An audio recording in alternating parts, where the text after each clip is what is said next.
Hi friends, இந்த விருந்து சாப்பாடை பார்க்கலாம் வாங்க. உருளைக்கிழங்கு ஃப்ரை, கேசரி, சிக்கன் குழம்பு,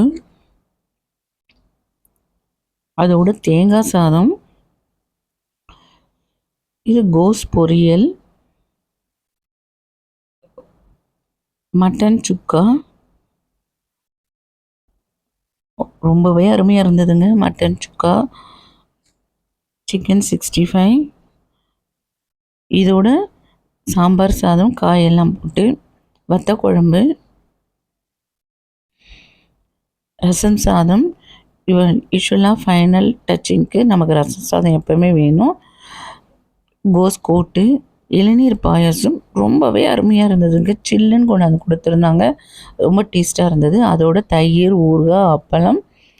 இதுக்கும் ஸ்பெஷலாக ரசகுல்லா ரோஸ் பெட்டல்ஸில் செய்ததுங்களாம். சாப்பிடும்போது அவ்வளோ அருமையாக இருந்ததுங்க. நீங்கள் என்ஜாய் பண்ணீங்களா? தேங்க்ஸ் ஃபார் வாட்சிங்.